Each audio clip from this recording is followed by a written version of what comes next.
Assalamualaikum warahmatullahi wabarakatuh. Innal hamdalillah nahmaduhu wa nasta'inuhu wa nastahdihi wa nastaghfiruh wa na'udzu billahi min shururi anfusina wa min sayyiati a'malina. May yahdihillahu fala mudilla lahu wa may yudlil falan tajida lahu waliyyan murshida. Asyhadu an la ilaha illallah wahdahu la syarika lahu wa ashhadu anna Muhammadan abduhu wa rasuluh. Allahumma salli wa sallim ala sayyidina Muhammad wa ala alihi wa ashabihi ajma'in. Wa qur rabbi adkhilni mudkhala sirqi wa akhrijni mukhraja sirqi waj'al li min ladunka sultanan nasira. Rabbi shrah li sadri wa yassir li amri wahlul 'uqdatam min lisani yafqahu qawli. Amma ba'd.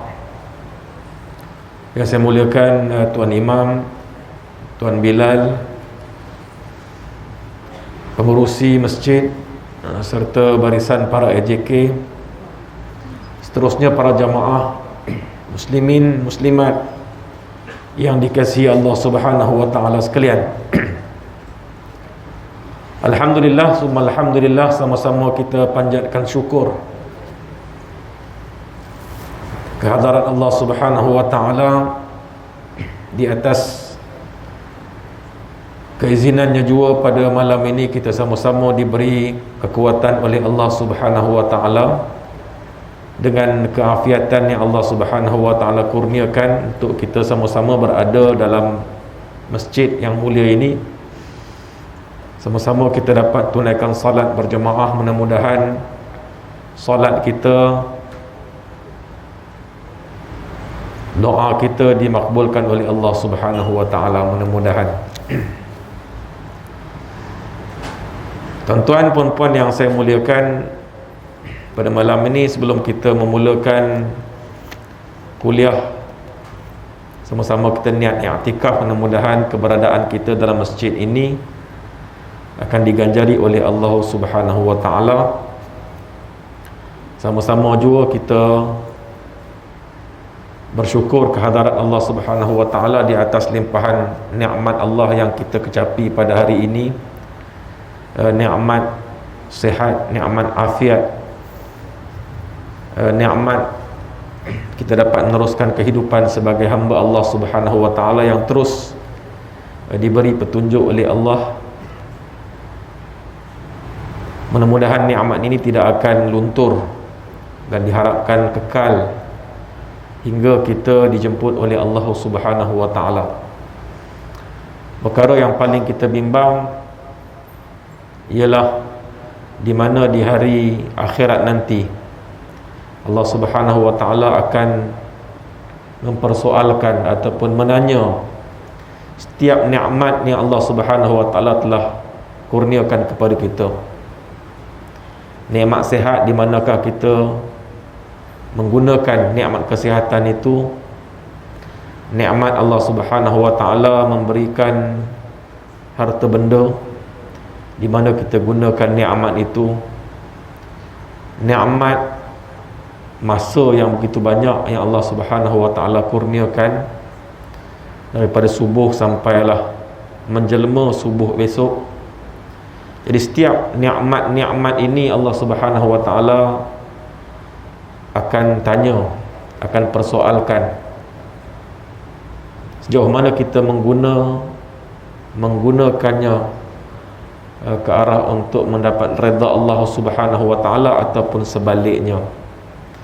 Seperti yang difirmankan oleh Allah Subhanahu wa taala dalam surah At-Takatsur ayat yang terakhir, "Tsumma latus'alunna yawma idzin 'anin na'im", yang bermaksud kemudian ataupun setelah itu akan ditanya pada hari itu, iaitu hari kiamat nanti, terhadap nikmat-nikmat yang Allah Subhanahu wa taala kurniakan. Jadi inilah yang kita bimbang dan rasa takut, kerana kemungkinan pada hari ini saja kita mungkin bazirkan masa ataupun alhamdulillah jika kita gunakan sebaiknya kepada perkara-perkara yang mendatangkan pahala di sisi Allah Subhanahu wa taala, dalam arti kata tidak mensia-siakannya. Oleh kerana itulah kita diajar untuk melazimi istighfar setiap kali setelah salat. Astaghfirullahal azim, astaghfirullahal azim, astaghfirullahal azim. Dibimbangi masa-masa yang kita lalui itu banyak melakukan perkara-perkara yang tidak sepatutnya, ataupun perkara-perkara yang sia-sia yang tidak mendatangkan pahala. Dan yang lebih dahsyat, yang lebih kita bimbang, takut digunakan masa itu dengan melakukan kemaksiatan ataupun dosa. Pelbagai jenis dosa yang kita buat, maka dia akan mengundang kemurkaan Allah, menyebabkan kita akan dapat dosa, akhirnya dicampakkan oleh Allah Subhanahu wa taala ke dalam neraka Allah. Na'udzubillah min zalik. Oleh kerana itulah maka taubat, istighfar, kita diajar oleh Rasulullah sallallahu alaihi wasallam untuk melaziminya. Lidah kita sentiasa beristighfar kepada Allah Subhanahu wa taala kerana banyak dosa-dosa yang kita lakukan. Tak ada orang yang tak berdosa, tak ada orang yang tidak berdosa. Dosa yang paling banyak dosa hati, dosa hati kita, dosa zahir. Kalau golongan-golongan orang masjid ni mungkin tak buat dosa-dosa besar, tapi dosa-dosa kecil, dosa-dosa hati, dosa-dosa yang tidak disengajai. Jadi itulah dosa-dosa yang kalau dibiarkan maka dia akan menjadi tompok-tompok hitam, dan seterusnya akan menjadi dosa besar kalau dilakukan secara sering kali ataupun kerap dari sudut tasawufnya. Hadirin yang dimuliakan oleh Allah Subhanahu wa taala sekalian, pada malam ni insya-Allah kita akan sambung setakat yang kita berhenti pada 2 minggu yang lalu, dan insya-Allah kita akan memperkatakan tentang kata-kata hikmah ataupun kata-kata para alim ulama terdahulu, golongan-golongan yang mereka dekat dengan Allah Subhanahu wa taala ataupun digelar sebagai ulama-ulama sufi, di mana antaranya menyatakan bahawa man tawahhama anna lahu waliya aw la min Allah qallat ma'rifatuhu billah, wa man tawahhama anna lahu aduwa a'da min nafsihi qallat ma'rifatuhu bi nafsihi. Maknanya, barang siapa yang menyangka bahawa ia mempunyai penolong ataupun pembantu yang lebih mampu dibandingkan Allah Subhanahu wa taala, yang lebih utama daripada Allah Subhanahu wa taala, maka baru sedikit dia kenal Allah. Dia merasakan bahawa kalau tidak ada si fulan ini, maka tentu dia akan susah. Maknanya kebergantungannya itu ada yang digantungkan dengan makhluk, yang dikaitkan dengan makhluk, baik manusia ataupun bukan manusia, daripada jin sebagai contoh. Dia yakin dengan bantuan jin, yakni selain daripada Allah Subhanahu wa taala. Dalam masa yang sama dia puasa, dia berzakat, dia pergi haji, umrah dan sebagainya, kewajipan-kewajipan agama yang lain, namun di sampingnya ada penolong dan pembantu yang dia rasakan kalau tak ada ni mungkin dia tak sihat, kalau tak ada pendamping ni mungkin dia tak ada kekuatan, tak ada pembantu, tak ada penolong dan sebagainya. Maknanya kebergantungannya kepada Allah tidak bulat, ada digantungkan dengan manusia ataupun dengan jin yang telah kita sebutkan tadi, maka dia sebenarnya tidak mengenal Allah Subhanahu wa taala. Wa man tawahhama anna lahu aduwa a'da min nafsi qallat ma'rifatuhu bi nafsi. Dan segolongan lagi ialah barang siapa yang menyangka ia mempunyai musuh yang lebih kejam berbanding nafsunya, berarti baru sedikit dia kenal dirinya. Musuh kita ni apa? Musuh kita yang nyata dalam Quran sebut syaitan. Syaitan merupakan musuh kamu yang nyata, yang tak kita nampak, yang mencampakkan rasa was-was dalam diri, ya. Kiri kanan depan belakang sentiasa mengajak menghasut, buang sifat keikhlasan, cucukkan perasaan-perasaan riak, takabur, sombong dan sebagainya.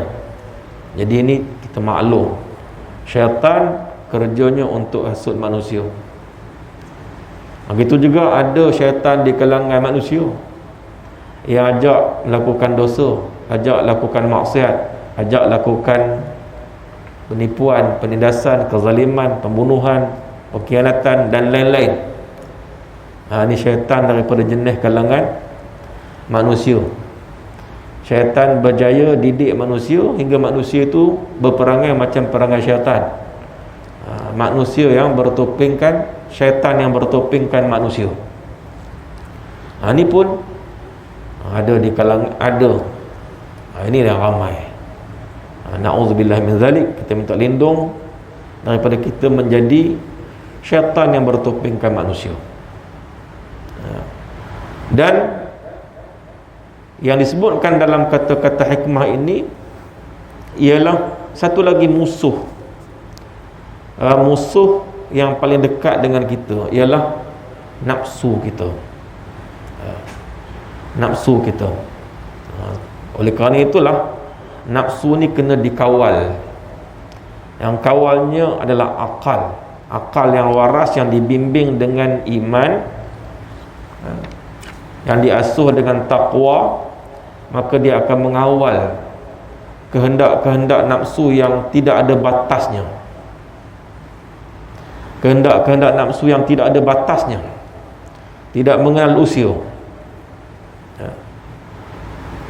Usia dah senior tetapi nafsu muda, nafsunya muda. Tapi oleh kerana ada akal yang waras, akal yang sihat, akal yang dipandu oleh iman, maka dia kadar ke dirinya bahawa dia dah semakin dekat dengan Allah Subhanahu wa taala, walaupun kehendaknya, keinginannya tinggi jauh. Tapi akal kata tak apa, setakat ni kita kena bagi tumpuan kepada urusan-urusan agama, kena utamakan hak-hak Allah Subhanahu wa taala di usia yang sebegini. Jadi akal yang fikirkan. Jadi orang yang menyangka bahawa musuh yang paling utama bagi dirinya ada yang lebih kejam berbanding nafsunya, maka dia sedikit kenal diri dia. Maknanya ada lagi musuh selain nafsu yang hebat? Tak, maknanya dia belum kenal. Kerana peringkat terakhir untuk kita melakukan kejahatan, dosa ataupun terjerumus melakukan perkara yang dimurkai oleh Allah Subhanahu wa taala ialah nafsu. Nafsu yang tidak dikawal. Sebaliknya nafsu yang dapat dikawal, walaupun diajak oleh syaitan apa pangkat pun, oleh manusia yang bertopengkan syaitan apa pangkat pun, maka kalau dia berjaya mengawal nafsunya berbekalkan iman, akal yang diberi pengisian iman dan diasuh dengan amalan-amalan taqwa, maka dia akan berjaya. Dia akan berjaya daripada mengikut hasutan-hasutan yang mengajak kepada melakukan dosa dan juga maksiat. Jadi nafsu ni merupakan musuh. Innan nafsa la ammaratum bisu. Sungguhnya nafsu ni dia sentiasa mengajak untuk melakukan perkara-perkara yang buruk, perkara-perkara yang keji. Oleh itu, untuk melunturkan kehendak nafsu ni, maka dia kena dididik dengan didikan ataupun tarbiyah agama, dengan didikan yang telah diadunkan oleh Islam sendiri. Baca Qurannya, zikirnya, salatnya, dan berbagai-bagai amalan-amalan yang lain, semua itu untuk melenturkan nafsu. Dan juga dalam masa yang sama untuk meningkatkan keimanan, meningkatkan ketakwaan. Dengan takwa, dengan iman tadi, dia akan dapat kontrol nafsu ini tadi. Dan nafsu ini sebagaimana kita maklum, dia suka buat benda-benda yang diinginkan oleh hawa. Manusia ni disuka kepada benda-benda yang diinginkan oleh hawa nafsu. Kita jadi seronok. Cuma ianya perlu dikawal. Yang kawal itu adalah akal. Akal yang diberi pengisian, yang dididik dengan didikan adunan Islam yang diajar oleh Rasulullah sallallahu alaihi wasallam. Oleh kerana itulah betapa amalan-amalan yang diprogramkan oleh Allah Subhanahu wa taala kepada kita dapat membentuk diri kita mengawal nafsu. Kerana nafsu ini sifatnya buas. Sifatnya buas. Jadi orang yang berjaya, iaitu mereka yang berjaya mengawal nafsunya. Kalau kita layan nafsu, jahanam kita. Kalau kita nak makan apa saja yang diinginkan oleh nafsu, dalam masa yang sama kita sedang sakit, maka kita akan jahanam. Nak macam-macam, kita nak bagai-bagai, tetapi apa yang kita nak itu boleh memudaratkan kita. Begitu bab makan, begitu juga dengan bab-bab yang lain. Kita nak bagai-bagai, tapi yang kita nak itu boleh memudaratkan kita, boleh menghancurkan kita, boleh membinasakan kita. Diriwayatkan daripada Abu Bakar As-Siddiq dalam menafsirkan ayat Zaharal fasadu fil barri wal bahr bima kasabat aydin nas. Telah muncul, telah nampak kerosakan di daratan dan di lautan lantaran perbuatan-perbuatan manusia ataupun daripada tangan-tangan manusia. Jadi kerosakan yang berlaku di muka bumi ini, baik darat ataupun laut, hasil kerja buat tangan-tangan manusia. Hasil kerja buat tangan-tangan manusia. Banjir sebagai contoh, dan musibah-musibah yang lain, bencana-bencana yang lain.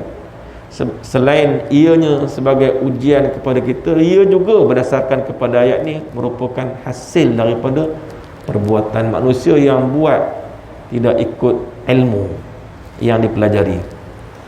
Belajar ilmu, tetapi disebabkan oleh rakusnya nafsu tadi, nakkan keuntungan, tak kira dah perkara itu mendatangkan bencana ataupun tak, itu soal kedua.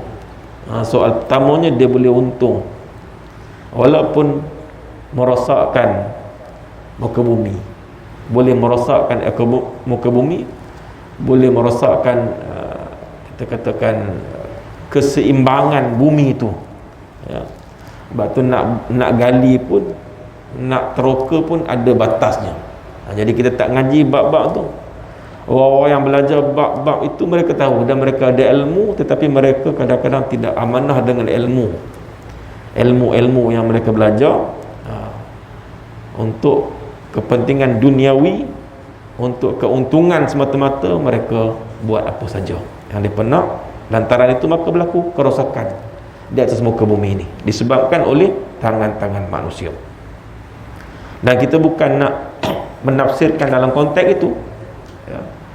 Abu Bakar As-Siddiq menafsirkan ayat yang kita bacakan tadi. Dia kata al-barru huwal lisan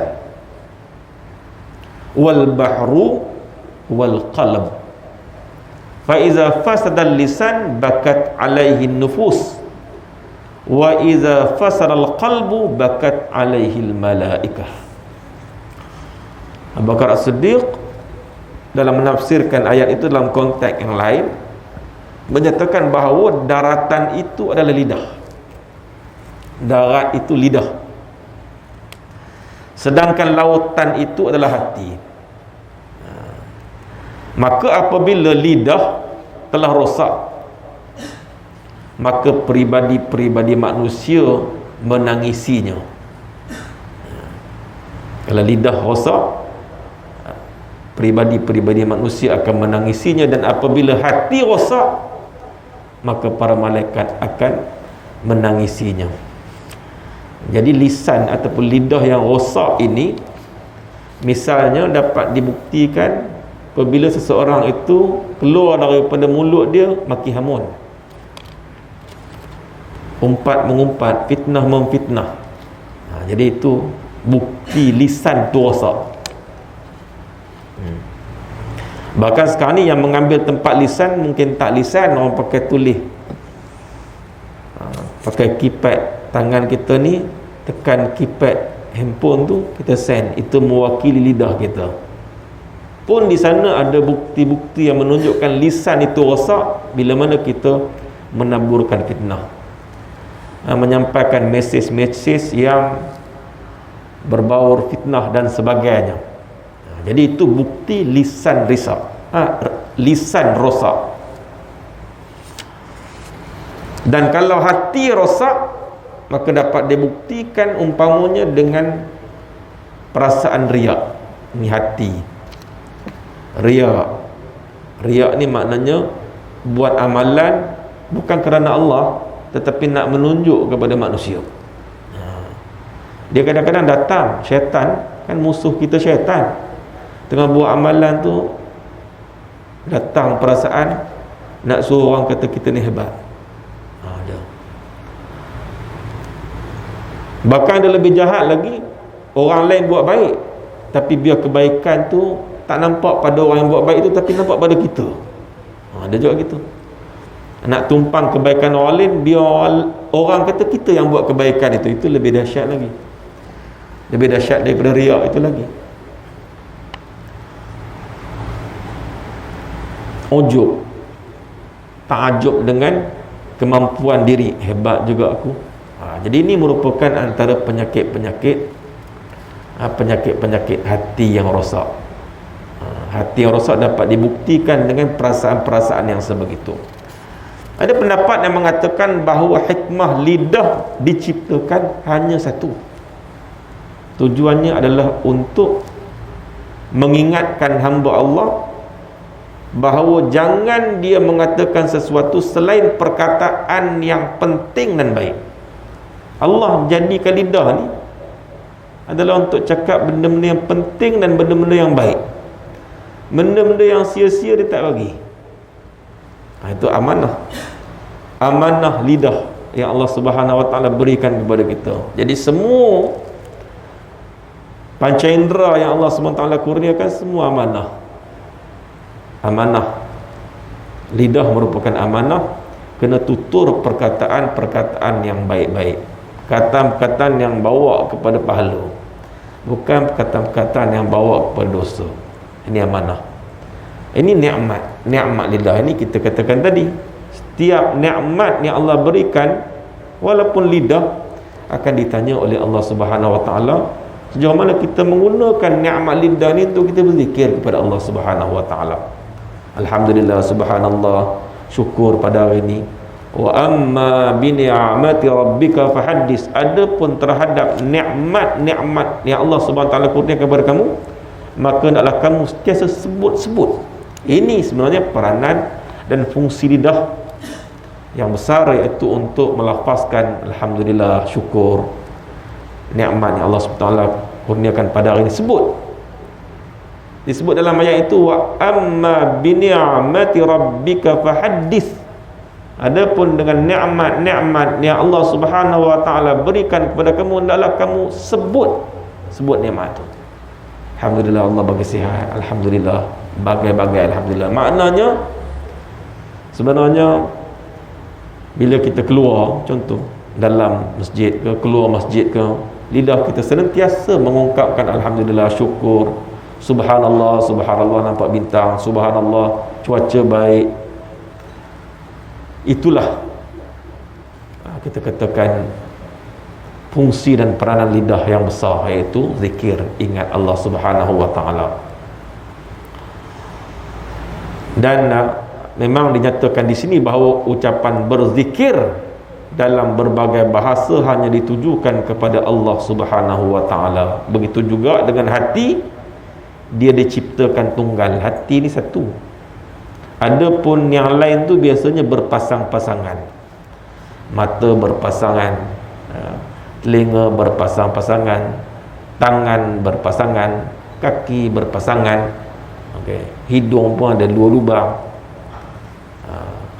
walaupun satu, tapi hati sifatnya tunggal. Hati sifatnya tunggal. Selain itu, pendapat lain mengatakan bahawa keperluan pendengaran dan penglihatan lebih banyak daripada keperluan lisan. Jadi kalau kita nak bandingkan, mana yang banyak kita guna? Dengar ke, lihat ke, lisan? Tentunya kita banyak menggunakan pendengaran dan juga penglihatan. Tak ramai orang yang tak ramah, dia jarang cakap. Dia cakap benda yang penting je. Kerana setiap benda yang dia nak cakap, dia akan fikir. Mata melihat, telinga mendengar, cakap bila perlu. Cakap bila perlu. Jadi lidah ni digunakan ketika perlu sahaja.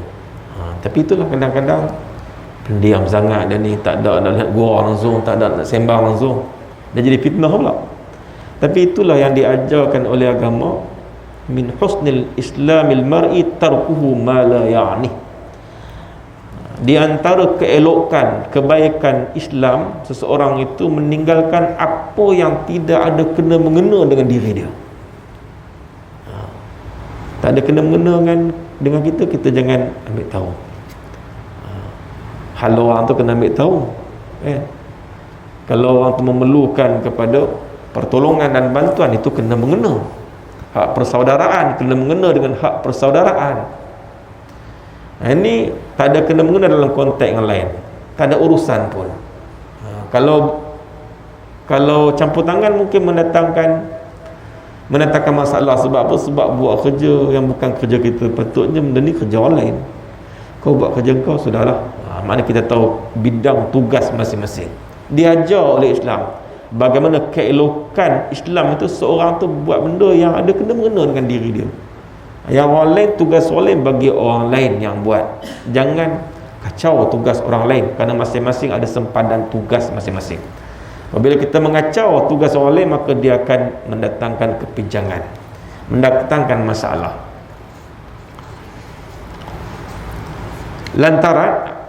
Lautan diibaratkan dengan hati. Jadi kita masih lagi menceritakan tentang hati. Jadi, lautan diibaratkan dengan hati disebabkan kerana sama-sama sangat dalam. Lautan ni dia dalam, hati ni pun dalam. Sebab tu ada kata-kata pepatah menyebutkan dalamnya lautan boleh kita ukur, tetapi dalamnya hati, siapa yang tahu? Pelusuk hati ni siapa yang tahu? Apa yang tersirat dalam hati sanubari kita ni siapa yang tahu? Sebab itulah hati ni penting. Sebab hati ni ialah tak boleh nak bohong. Allah Subhanahu wa taala saja yang tahu. Hati kecil kita nak apa sebenarnya. Walaupun mulut cakap yang lain, tapi yang dinilai oleh Allah Subhanahu wa taala apa yang kita niatkan. Anak Adam akan dibangkitkan oleh Allah pada hari akhirat besok mengikut apa yang dia niatkan. Sebab itulah niat itu penting. Dan kita kena sentiasa memperbaharui niat agar niat kita itu benar-benar tulus, ikhlas kepada Allah Subhanahu wa taala, supaya amalan baik yang kita buat itu beroleh pahala yang sepatutnya kita dapat daripada Allah Subhanahu wa taala. Tetapi bila niatnya tak betul, maka perbuatan yang baik tadi tak akan dapat apa-apa. Kerana niatnya mungkin kerana nak tunjuk, niatnya bukan kerana Allah. Niat berbagai-bagai niat berbagai-bagai lah. Ada orang ialah kalau dia bisnes mungkin niat nak bisnes, dia kita strategi untuk tarik pelanggan ni bagai-bagai. Kena berwatak dengan perwatakan sedemikian baru pelanggan datang, baru baiklah ni. Lah ni scammer pun hebat kan. Scammer pun alhamdulillah, masya-Allah, Tuhan hebat kan. Barakallah, ayat dia pun sedap kan. Padahal scammer. Berhati-hati dengan scammer. Orang menipu melalui telefon, melalui WhatsApp dan sebagainya, menggunakan bahasa-bahasa agama yang mana mengalahkan ustaz pun tak macam tu, dia lebih hebat. Barakallahu fiik. Lain-lain sekali kita terkenal. Jadi kita nampak baik, tapi dia ada matlamat dan tujuan yang tertentu. Maka tak dapat apalah kebaikannya. Kata-kata baik dia, puji-puji dia pada kita tu, yang kita nampak okey, tak ada apa-apa di sisi Allah Subhanahu wa taala. Baik. Seterusnya ada yang mengatakan, ini adalah ulama-ulama tasawuf. Yang mana kata-kata mereka ni adalah kata-kata hikmah, kata-kata yang penuh dengan hikmah. Dia kata inna syahwata tasirul muluka abidan was-sabru yasirul abida malukan ala tara ila Yusuf wa Zulaikha. Maknanya sesungguhnya syahwat itu dapat mengubah raja menjadi hamba. Bagaimana? Disebabkan syahwat tadi, nafsu tadi, raja boleh jadi hamba. Dan kesabaran dapat mengubah, kesabaran dapat mengubah hamba jadi raja. Diterbalik kan? Yang mula-mula tadi syahwat dapat mengubah raja jadi hamba, sabar pula dapat mengubah hamba jadi raja. Ini contoh dalam kisah Yusuf dan Zulaikha. Jadi syahwat ni dia merupakan keinginan dan kesenangan yang mana kalau kita turut dia, kita akan seronok. Itu syahwat. Syahwat ni benda menyeronokkan. Padahal orang yang suka terhadap sesuatu, maka di saat itulah ia menjadi hamba kepada sesuatu yang dia sukai itu. Ada kata-kata menyebutkan man ahabba syai'an fahuwa abduh. Man ahabba syai'an fahuwa abduh. Siapa yang sukakan sesuatu, siapa yang cintakan sesuatu, maka bersedialah dia untuk jadi hamba apa yang dia suka itu. Ini kata-kata hikam. Memang benar lah kan. Kalau kita suka pada sesuatu, maka bersedia kita untuk kita jadi hamba kepada sesuatu itu. Contohlah kalau kita beli motor baru, suka sangat kita ke motor tu kan? Maka bersedia kita untuk kita jadi hamba motor tu, hinggakan motor tu boleh melalaikan kita daripada solat berjemaah. Sepatutnya motor tu bawa solat jemaah, tapi tiba-tiba terbalik, motor tu duduk dalam parking garaj rumah kita, sentiasa dikilat-kilatkan, digilap-gilapkan kan, ditukar exhaust, ditukar itu ini, dan sikit khidmatnya pada kita, dan kita pula jadi hamba dia, padahal dia motor je. Itulah juga dengan contoh-contoh yang lain. Hobi kita, yang mana kita menjadi hamba kepada hobi kita, batang pancing kita, ataupun kita katakan sangka burung kita. Itu minat-minat menyeronokkan, jangan sampai kita menjadi hamba kepada apa yang kita minati itu. Sebab kata-kata pepatah, kata-kata hikam menyebutkan man ahabba syai'an fahuwa abduh, maknanya siapa yang cinta sesuatu maka bersedia dia untuk dia jadi hamba kepada apa yang dia suka. Jadi kita tak naklah menjadi hamba kepada benda-benda dunia yang sepatutnya dia berkhidmat untuk kita, tiba-tiba kita pula yang berkhidmat untuk dia. Kita dah terlupa bahawa kita ada matlamat, yang kita cinta itu tak ada apa pun, sementara sahaja. Dia sementara, dia merupakan ujian semata-mata untuk kita. Jadi orang-orang yang tidak mengambil perhatian pada benda-benda ini, maka dia akan mudah terbabas, mudah tergelincir, mudah terpesong dan sebagainya. Jadi kenyataan itu amat tepat. Kenyataan yang kita katakan siapa yang cinta sesuatu maka bersedia dia untuk jadi hamba abdinya, jadi itu merupakan satu kenyataan yang tepat, yang telah kita sebutkan contoh-contohnya tadi kan.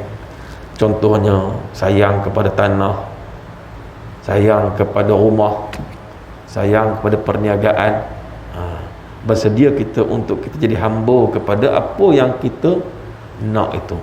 Jadi oleh kerana itu kita kena sadar bahawa apa sahaja yang Allah Subhanahu Wa Taala berikan itu semua bahan ujian, yang sepatutnya kita gunakan perkara itu untuk kita menuju Allah Subhanahu Wa Taala, menjadikan ia sebagai saham untuk kita bawa ke hari akhirat nanti. Dan kesabaran adalah ketabahan, di mana dengan ketabahan inilah orang yang dapat capai apa yang dimaksudkan. Kalau tak tabah, kita tak akan dapat apa yang kita maksudkan. Orang yang tabah, yang sabar saja, dia akan dapat apa yang dia nak. Tak kira apa saja yang dia nak, dia kena tabah dan sabar, tekun, maka dia akan dapat.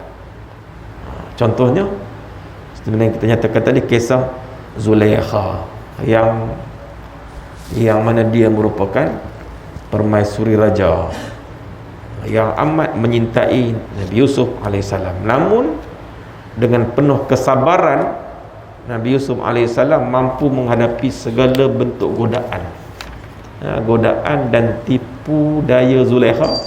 Akhirnya Yusuf yang hamba tadi menjadi raja. Yusuf yang hamba tadi menjadi raja. Hadirin hadirat yang dimuliakan oleh Allah Subhanahu Wa Taala sekalian. Jadi habis setakat tu ni masuk bab yang lain. Jadi saya tak nak masuk bab yang lain ni. Cukup setakat yang sampai kisah Yusuf tadilah.